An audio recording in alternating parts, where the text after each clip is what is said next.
निर्माण में लैंगिक मुद्दे।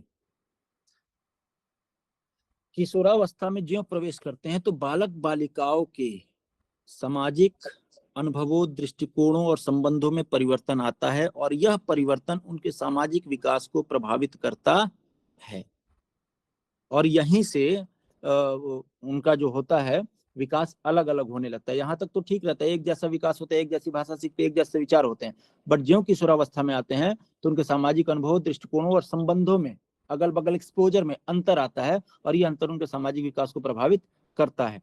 किशोरावस्था में सामाजिक विकास की क्या विशेषताएं हैं? इसमें सबसे पहला, बालक बालिकाएं अपने अपने समूह बनाते हैं जिसका उद्देश्य क्या है? मनोरंजन, जैसे पिकनिक, नृत्य, संगीत, खेल इत्यादि। सबकी टीम बन जाती है इस समय तक। दोनों में एक दूसरे के प्रति आकर्षण बढ़ता है जिससे वे अपने व्यक्तित्व को सजाने संवारने में रुचि लेते हैं। दूसरा क्या है?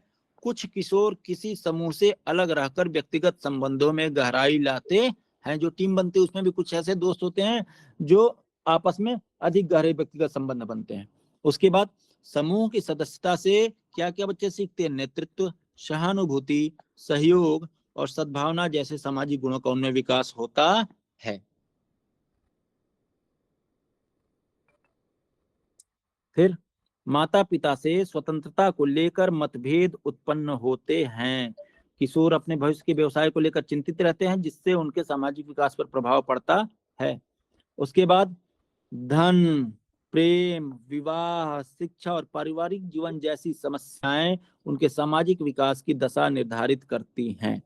अब देखिए, लैंगिक भेदभाव वाली बात जो होती है, शोधों से क्या स्पष्ट हुआ है कि महिला और पुरुष में शारीरिक तथा सामाजिक आधार पर भिन्नता होती है और इस भिन्नता की नींव पड़ जाती है किशोरावस्था में प्रवेश करते ही, और यही भिन्नता उनके व्यवहार, संवेग और सामाजिक भूमिकाओं को प्रभावित करती है।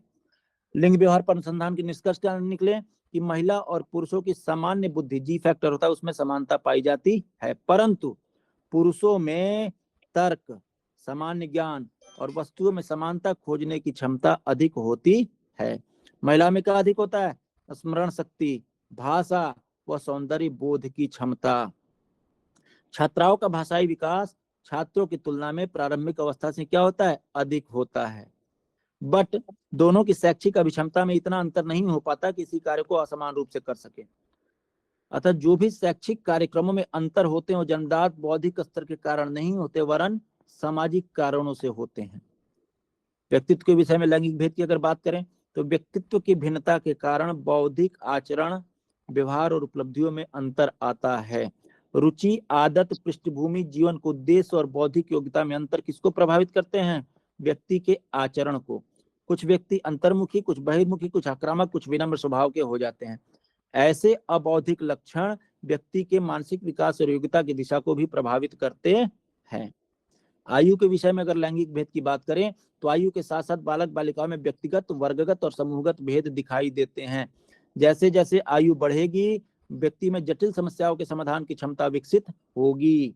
शैशव से प्रौढ़ावस्था तक बौद्धिक, शारीरिक और तंत्रिका विकास समानांतर रूप से होता है। अतः आयु जो होता है अनुभव और बौद्धिक क्षमता को प्रभावित करने वाला प्रमुख कारक है।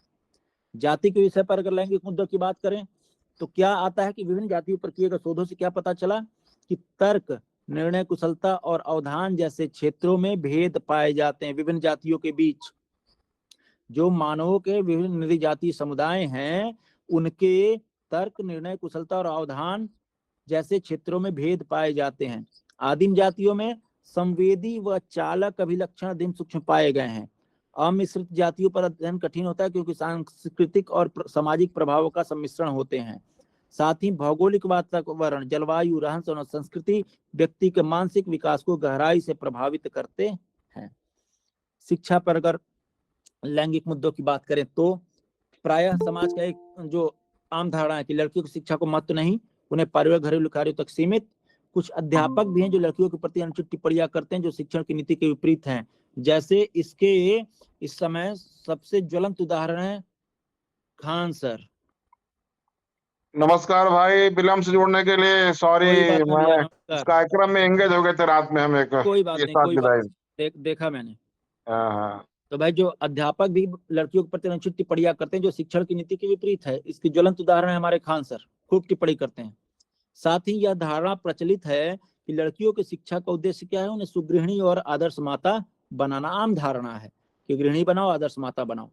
बालक और बालिकाएं कुछ क्षेत्रों में भिन्न होते हुए भी एक दूसरे से आगे निकल सकते हैं। हम सबने पढ़ाई करी होगी तो मैक्सिमम के साथ के टॉपर्स लड़कियां ही होंगी, भले लॉन्ग टर्म में वो पीछे रह जाए। शिक्षा में ऐसी पद्धतियां अपनानी चाहिए जो दोनों के जन्मजात गुणों का अधिकतम विकास कर सके। अध्यापक को लिंग भेद आधारित भावनाओं के विरुद्ध साहसिक कदम उठाना चाहिए। समाज के निम्न स्तर से आने वाली लड़कियों में लैंगिक भेदभाव अधिक स्पष्ट होता है। अब एक और, अनुसूचित जाति, SC ST और आर्थिक रूप से पिछड़े वर्ग की लड़कियां दोहरी बाधाओं का सामना करती हैं। पहला क्या, अभावग्रस्त परिवार से संबंध, और दूसरा क्या, आर्थिक दृष्टि से पिछड़ापन। आर्थिक और सामाजिक दृष्टिकोणों की अगर बात करें तो क्या देखते हैं कि ओबीसी परिवारों में यह धारणा होती है, आर्थिक रूप से पिछड़े परिवारों में यह धारणा होती है कि लड़की की शिक्षा पर खर्च करने से बेहतर विवाह पर खर्च करना, और यही सोच लड़कियों की शिक्षा और सामाजिक प्रगति में, उन्नति में बाधक बनती है। सरकार ने योजनाएं तो प्रारंभ की, मगर फिर भी बड़ी संख्या में लड़कियां विद्यालयों तक नहीं पहुंच पा रही है। तो अध्यापक को इन आर्थिक, शैक्षिक और सामाजिक पक्षों पर गंभीरता से विचार करते हुए शिक्षा में सभी बालिकाओं को, जो आपके विद्यालय में अध्ययनरत हैं, समान अवसर उपलब्ध कराने के प्रयास सुनिश्चित करने चाहिए। तो ये था एक छोटा सा चैप्टर समाज निर्माण में लैंगिक मुद्दों से संदर्भित, और इसमें 2-4 प्रश्न ले लिए जाएंगे, उसके बाद आगे बढ़ा जाएगा। एक बड़ा बढ़िया सवाल दे दिया, जेंडर एक जैविक निर्धारक है, एक मनोवैज्ञानिक सत्ता है, एक सामाजिक संरचना है, इनमें से कोई नहीं। इनमें से कोई नहीं होगा। ध्यान दे, सामाजिक, हाँ, सामाजिक संरचना है जेंडर। लैंगिक भेद, यहाँ जेंडर का तात्पर्य लिंग नहीं, लैंगिक भेद से है। तो जेंडर क्या हो जाएगी, एक सामाजिक संरचना है। भाई साहब बना दिया, लड़के लड़कियां ये कर सकते हैं या करते हैं।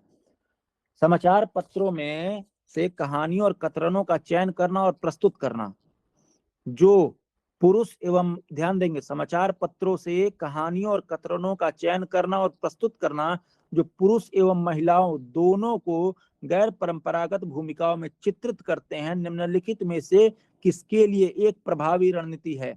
लैंगिक जेंडर पक्षपात को बढ़ाने के लिए, लैंगिक जेंडर स्थिरता को बढ़ाने के लिए, रूढ़िवादी लैंगिक जेंडर भूमिकाओं को प्रोत्साहन देने के लिए, लैंगिक जेंडर रूढ़ियों का सामना करने के लिए। पहला, पक्षपात बढ़ाने के लिए। ध्यान दे भाई, कैसे पक्षपात बढ़ाएगा ये? दूसरा नहीं ना होगा, दूसरा वाला नहीं, वो भी नहीं होगा सर। ये लैंगिक, चौथा होगा लैंगिक जेंडर रूढ़ियों का सामना करने के लिए। ठीक है, अखबार का कटिंग है ना, आपने देखा होगा अखबार के कटिंग का तात्पर्य वहाँ ये था कि लड़की पायलट के रोल में है, वो कटिंग इकट्ठा करना, लड़का बढ़िया सेफ है, वो कटिंग इकट्ठा करना। आपने देखा होगा वो आया था, लास्ट वाला ऑप्शन क्या है? लास्ट वाला है लैंगिक और जेंडर रूढ़ियों का सामना करने के लिए। हाँ, ये बात सही, क्योंकि कटिंग वटिंग जब ले जा रहा है अरे तो हाँ। विद्यालय में आदेश भी था ना कि ऐसी हाँ, भूमिका हाँ, में पोस्टर बना जिसमें लड़का परंपरागत के अंतर्गत आदर कर रहा हो, लड़कियां उसके अगेंस्ट काम कर रही हो, ऐसे चित्र लगाना। तभी तो समाज से ही सब व्याप्त जो खामियां हाँ, दूर हो जाएंगी। हम दूर करने का प्रयास कर रहे हैं उसको, लैंगिक भेद को दूर करने का सबसे बड़ा प्रयास है। अब इसके बाद एक प्रश्न है, कक्षा में परिचर्चा के दौरान एक शिक्षक प्रायः लड़कियों की तुलना में लड़कों पर अधिक ध्यान देता है। बहुत बढ़िया। यह किसका उदाहरण है? जेंडर पक्षपात, जेंडर पहचान, जेंडर संबद्धता, जेंडर समरूपता? पक्षपात हो रहा है यहाँ पे ना, पक्षपात हो, सीधा सीधा, ठीक ना? ये तो बहुत हो। हाँ हाँ, ये बहुत है, बहुत ज्यादा है। जेंडर इक्विटी लाना बहुत जरूरी हो गया है। अब देखिए एक सवाल है, खिलौने, पहनावे की वस्तुएं, घरेलू सामग्रियां, व्यवसायों एवं रंगों को विशिष्ट लिंग के साथ संबंधित करना क्या प्रदर्शित करता है? विकसित जेंडर पहचान, जेंडर सिद्धांत, जेंडर प्रासंगिकता, जेंडर रूढ़िवादिता? रूढ़िवादिता हो जाएगा। प्रश्नों क्या है, फिर से पढ़िएगा। खिलौने, पहनावे की वस्तुएं, घरेलू सामग्रियां, व्यवसायों एवं रंगों को विशिष्ट लिंग के साथ संबंधित करना क्या प्रदर्शित करता है? जरूर थोड़ा खिलौने का बच्चे खेलेगा। हाँ, आपको पास्ता हो जाएगी, जेंडर रूढ़िवादिता हो जाएगी। तो ज्यादा ये है कुछ ये। प्रश्न थे इसके। तो अगला इतना ही चैप्टर, अभी आज किए हैं क्या? पहला चैप्टर शुरू किए हैं? कितने बजे शुरू किए हैं? ये दूसरा लेट है चैप्टर आप? था, आज का दूसरा चैप्टर था सर। 9 बजे शुरू कर दिए हैं आप? हाँ हाँ चलिए, इसका यूट्यूब डालेंगे ना? हाँ, छुटाओ, मैं डालूंगा। देख लूंगा। अरविंद जुड़े हो ना? हाँ भैया जुड़े हैं, हम जुड़े रहेंगे। अरविंद, जैसे चैप्टर खत्म हो वहाँ रिकॉर्डिंग ऑफ करके फिर दोबारा से शुरू कर हाँ देना, हाँ अगला वो शुरू होने कर के रहे लिए। हैं, कर रहे हैं, वही भैया कर रहे हैं। ठीक। हम्म।